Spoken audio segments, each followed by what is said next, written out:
Եթե տուն եք գնում ծովի մոտ, ամենակարևորը չսխալվեք ընտրության հարցում, քանի որ ոչ բոլոր տարբերակները ունեն նույն ինվեստիցիոն պոտենցիալ։ Նախ հասկանանք, ինչի գնել ծովի մոտ։ Պատասխանը շատ պարզ է։ Ծովը այն ռեսուրսներից է, որը չես կարող ունենալ անսահմանափակ։ Ստացվում է այն անշարժ գույքը, որը լինի ծովի օրինակ առաջի գծում, մաքսիմում երկրորդ գծում, դա լինելու է շատ քիչ քանակությամբ եւ ապագայում ունենալու է շատ մեծ պահանջարկ։ Թե որ տարբերակ ընտրել, դա կախված է ինչ ակնկալիքներ ունեք այդ անշարժ գույքից։ Քանի որ կառուցապատողները տալիս են տարբեր վճարման պլաններ, թաղամասի տարբեր հնարավորություններ եւ առհասարակ մակարդակի տարբերություններ լինում են հիմնականում բյուջետային սեգմենտ, միջին, բարձր եւ ուլտրա լաքշերի, բայց կարելի է ասել, որ ծովի մոտ գտնվող համենայն դեպս առաջի շարքում գտնվող բոլոր գույքերը բյուջետային մակարդակի չեն լինում են միջին եւ բարձր։ Ես կառաջարկեմ ձեզ երկու ուղղության վրա ուշադրություն դարձնել։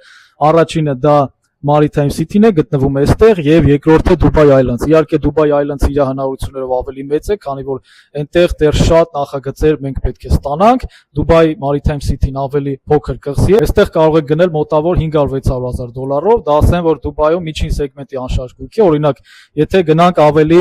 Դուբայի կենտրոնական թաղամասերին մոտ, նույն գինը ունեն, հա, մոտավոր 500-600 $, պարզապես այստեղ դուք կլինեք ծովի առաջի գծում։ Իսկ եթե ուզում եք ավելի մանրամասն խոսենք եւ ձեզ համար ընտրենք լավագույններից լավագույն տարբերակը, դրեք պլյուս կամ գրեք ինձ անձնական նամակ։